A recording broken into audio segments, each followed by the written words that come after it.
Uma das principais razões pelas quais a maioria das pessoas não consegue entender a dívida é por causa do sistema educacional tradicional. A escola não ensina as pessoas a entender a linguagem do dinheiro. Isso as torna buscadoras de emprego. E quando você está em um emprego, não tem como usar a dívida para reduzir os impostos que paga. Mas os ricos, sejam grandes ou pequenos empresários, usam a dívida de juros para reduzir o lucro e, portanto, pagar menos impostos. Existem dívidas boas e ruins. Se você tem dívidas ruins, é melhor se livrar delas o mais rápido possível. Dívida de cartão de crédito é uma dívida ruim se você é um comprador compulsivo. Dívida estudantil também é uma dívida ruim, a menos que você se comprometa 100% a se formar e tenha um emprego que pague o suficiente para cobrir os pagamentos da dívida. Mas então, o que é uma dívida boa? A dívida em termos de fluxo de caixa. Dívida ruim retira dinheiro do seu bolso, enquanto dívida boa traz dinheiro para o seu bolso. Os especialistas financeiros chamam a dívida boa por uma razão. Isso os ajuda a ganhar mais dinheiro.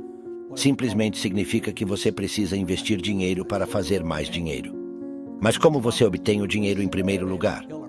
Eu chamo isso de dinheiro de outras pessoas, ou OPM. Já imaginou desvendar os segredos das maiores mentes do mundo sem nenhum esforço? Pode parecer incrível, mas agora é uma realidade. Com o nosso kit de 100 livros resumidos, que inclui audiobooks e PDFs das partes mais valiosas, o aprendizado se tornou mais acessível do que nunca. Não perca essa oportunidade. Garanta o seu kit clicando no primeiro link da descrição. Você pode entender o fluxo de caixa da seguinte forma. Se você tem uma casa, ela não é um ativo. É um passivo, porque mesmo sem pagamentos de dívida, você precisa gastar dinheiro com taxas, reparos, manutenção e muito mais, enquanto não recebe dinheiro. Mas se você paga em dinheiro, investe em imóveis e investe, você recebe um fluxo de caixa. É um ativo. Esse fluxo de caixa deve superar os pagamentos de dívida e outras despesas. Então você terá dinheiro entrando em vez de saindo. E o mesmo acontece com um carro ou um barco. Enquanto a maioria dos barcos perde dinheiro, barcos que são alugados ou investidos ganham dinheiro. O investimento cobre a dívida original, deixando ainda algum dinheiro com você. Uma vez que você tem mais dinheiro para investir, pode expandir seu portfólio para várias propriedades imobiliárias e viver do fluxo de caixa, sem ter que trabalhar para um salário. Então, a conclusão é que nem toda dívida é ruim. Você precisa gerenciar com cuidado, saber como usá-la e manter um olho no fluxo de caixa. Minimize suas taxas. Taxas são uma saída de dinheiro. Elas deixam você com menos dinheiro disponível para usar como quiser. Mas há alguma maneira de evitar o pagamento de taxas? Não. Não estou sugerindo evasão fiscal. Estou sugerindo economia de taxas. E há uma grande diferença entre os dois. Evasão fiscal é ilegal. Significa que você não paga as taxas que deve. Mas economia de taxas é legal. Reduz o valor das taxas que você deve pagar em primeiro lugar, para que você pague menos. Para explicar isso, primeiro preciso que você entenda os 3 tipos de renda. Renda comum, salário. Renda de portfólio, renda de negócios e investimentos. Renda passiva, renda de negócios. A renda comum é a mais tributada devido à falta de benefícios fiscais. A renda de portfólio é tributada no nível mais alto. Mas a renda passiva é tributada no mínimo, graças às muitas isenções fiscais permitidas pelo governo. E a maior isenção fiscal para reduzir a renda tributável é o pagamento de juros sobre dívidas. Enquanto a maioria das pessoas compreende a dívida de uma única maneira, eu devo destacar uma verdade menos conhecida sobre a dívida. Uma das principais razões pelas quais a maioria das pessoas não consegue entender a dívida é por causa do sistema educacional tradicional. A escola não ensina as pessoas a entender a linguagem do dinheiro. Isso as torna buscadoras de emprego. E quando você está em um emprego, não tem como usar a dívida para reduzir os impostos que paga. Mas os ricos, sejam grandes ou pequenos empresários, usam a dívida de juros para reduzir o lucro e, portanto, pagar menos impostos. Eles podem pagar à vista, têm o dinheiro, mas ainda pagam, apenas para aproveitar as isenções fiscais. Você pode se perguntar, por que deixar a segurança do emprego para correr o risco de começar um negócio? A resposta é que o mercado de trabalho está diminuindo a cada segundo. Com veículos autônomos e inteligência artificial, a maioria dos empregos está se tornando obsoleta, com menos e menos empregos disponíveis. É hora de entrar no mundo dos negócios. Exercite seu cérebro. Eu sou uma inspiração para muitas pessoas por um motivo. Eu não me limito a formas de pensar que não funcionam mais. Eu estou sempre me atualizado com o presente e com o futuro. Meu mantra secreto é fazer perguntas. Eu te incentivo a fazer o mesmo. E é por isso que eu não sugiro que sigamos o caminho tradicional de vida, antiquado e exaustivo. Ir para a escola, obter boas notas, conseguir um emprego, trabalhar duro, ficar livre de dívidas e investir no mercado de trabalho. Embora esse caminho seja ótimo para muitas pessoas que não têm uma mentalidade empreendedora, não é ideal para aqueles que a têm. Então, se você tem uma mentalidade empreendedora, deve fazer perguntas e seguir apenas aquilo que faz sentido para você. Hoje em dia, as coisas estão mudando muito rápido. Então, não questionar o antigo modo de vida pode ser prejudicial. Mesmo com um mercado de trabalho que está se esvaziando, se olharmos além de nossos arredores, podemos encontrar oportunidades em todos os lugares. Vivemos em um mundo globalizado e, portanto, não precisamos limitar nossas oportunidades ao que está disponível em nosso país. Todos nós temos telefones e conexões de internet, mas sabemos como usá-los para nos tornarmos mais fortes? Se tivermos um celular, a maioria das pessoas diria não. É por isso que nossos cérebros estão condicionados a evitar riscos ou questionar o que existe. Se tivermos um celular, podemos nos conectar com qualquer pessoa no mundo. Podemos oferecer nossas habilidades a partir de um país de baixo custo e ganhar um salário dos países que pagam mais. Suponha que um americano médio ganhe $50 por hora, mas você pode fazer o mesmo trabalho por $25 por hora. Os empregadores virão de todos os lados, e $25 por hora é muito mais do que os $7 por hora que você teria em seu país, deixando-o com um salário suficiente para iniciar muitas outras fontes de renda passiva. Tudo o que é preciso é investir tempo e esforço inicial para se estabelecer e continuar aprendendo novas habilidades pelas quais as pessoas estão dispostas a pagar. Não tenha medo de cometer erros. A maioria vê erros como algo negativo, mas para um empreendedor, cometer erros e aprender com eles é a chave para se tornar rico. Outra coisa que todos precisamos desenvolver é que erros não são ruins e falhar está fora de cogitação. Um bebê aprende a andar levantando-se e caindo, levantando-se e caindo. E o mesmo acontece com qualquer negócio. Nenhum negócio se torna lucrativo da noite para o dia. É somente depois de entrar no negócio e cometer seus próprios erros que você aprende o que funciona e o que não funciona. Temos inúmeros exemplos diante de nós. Jeff Bezos disse uma vez que não tinha ideia do que estava fazendo quando começou a Amazon. A SpaceX de Elon Musk falhou em 3 lançamentos antes de ter sucesso no 4º. Eu te inspiro a aprender com esses exemplos. Cometer erros é a única maneira de aprender a jogar o jogo. Quando você assume grandes riscos ou entra em algo novo, é obrigado a cometer erros. Mas não aprender com seus erros se torna um problema. Se você comete um erro uma vez, pode não custar muito. Mas se você comete o mesmo erro de novo e de novo, acabará ficando para trás. Antes mesmo de haver dinheiro, as pessoas ainda trocavam valor. Elas trocavam ou negociavam entre si. Então, se você tinha uma caixa de arroz e eu tinha um par de sapatos, poderíamos trocá-los diretamente sem usar dinheiro. Mas e se você quisesse comprar um vestido, por exemplo? Percebeu como era difícil encontrar um comprador e um vendedor, ambos com os produtos que desejavam trocar? E é por isso que o dinheiro foi criado. No entanto, isso não foi o fim. Com o dinheiro, o conceito inerente de valor percebido foi introduzido. E ainda usamos esse conceito todos os dias. O dinheiro tem valor porque nós, como humanos, percebemos que é valioso. Talvez porque seja de qualidade limitada. Se valorizamos algo mais, estamos dispostos a pagar mais por isso. E é aqui que surge a diferença entre o pensamento empreendedor e o pensamento de empregado. Os empregados buscam dinheiro, enquanto os empregadores buscam valor. Portanto, se quisermos enriquecer rapidamente, precisamos pensar mais sobre como podemos criar valor em vez de apenas buscar mais dinheiro. Identificar pontos de dor e oferecer soluções para esses problemas é a chave para atrair as pessoas. Precisamos identificar problemas que precisam ser resolvidos e encontrar maneiras de resolvê-los. É assim que acabamos criando valor. A maioria dos empreendedores bem-sucedidos fez o mesmo, desenvolvendo soluções bilionárias para grandes problemas do mundo real. Quanto maior o problema que resolvemos, mais valor criamos. E quanto mais valor criamos, mais dinheiro ganhamos. Eu afirmo que não há uma estratégia de investimento única e correta.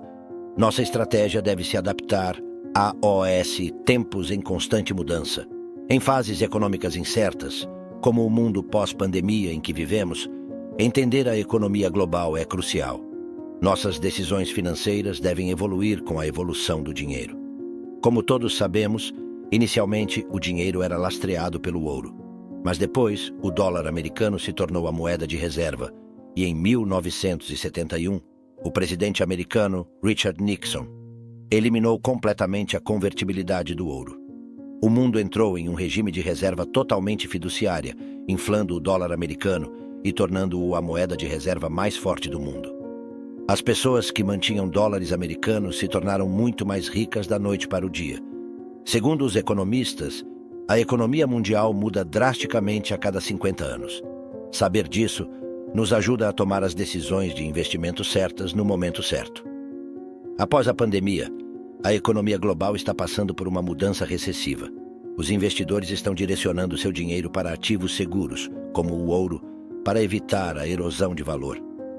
Se um número suficiente de investidores decidir que quer o ouro físico, que quer receber o ouro, teremos um aumento no ouro que será incrível. Portanto, até agora, nossas decisões financeiras precisam ser orientadas para evitar a erosão de valor. Precisamos preservar nossa riqueza em ativos seguros, em vez de investir em ativos mais arriscados, como os mercados de ações. A dívida é considerada uma espada de dois gumes. Este único instrumento pode torná-lo super rico, mas também pode levá-lo à ruína. Agora quero te mostrar como os ricos utilizam a dívida para aumentar sua riqueza, e como a dívida pode ser uma força poderosa que impulsiona todos os seus sonhos e esforços. Os ricos construíram impérios. A história da dívida não é nova. Remonta aos anos 1800, quando Rockefeller começou seus negócios. Custando 400 bilhões de dólares hoje, Rockefeller não nasceu rico. Filho de um agricultor e frequentador assíduo da escola, ele se tornou o americano mais rico da história, superando Jeff Bezos, Bill Gates e Elon Musk juntos. Rockefeller nunca foi um aluno exemplar, pois a escola não ensinava sobre dinheiro. No entanto, ao conseguir um emprego como assistente de contador, ele aprendeu sobre o mundo dos negócios de maneira prática. Percebendo que poderia gerar grande riqueza com o capital inicial, iniciou um pequeno negócio de comércio de commodities agrícolas, usando apenas $1.000 emprestados pelo pai. Essa foi sua primeira dívida, mas proporcionou uma base sólida nos negócios. Em 2 anos, ele estava gerando lucros de $17.000. Naquela época, a indústria do petróleo estava em alta e Rockefeller trouxe inovação ao utilizar gasolina em vez de óleo para extrair querosene, resultando em uma redução significativa nos custos. Essas técnicas inovadoras conquistaram a confiança dos bancos e fornecedores, que começaram a oferecer condições mais favoráveis. Foi assim que Rockefeller mudou o jogo, usando estrategicamente o dinheiro para adquirir competidores menores e criar um monopólio no setor de óleo. Esse monopólio permitiu-lhe obter descontos volumosos e transportar petróleo a taxas mais baixas, consolidando sua fortuna. Nos anos 1870, esse filho de um agricultor tornou-se um milionário aos 31 anos, com sua empresa, a Standard Oil, refinando 90% do petróleo nos Estados Unidos. O mais notável sobre Rockefeller foi sua prática de sempre pagar suas dívidas pontualmente, mas não hesitar em assumi-las quando via oportunidades de crescimento. Os ricos não recebem salário.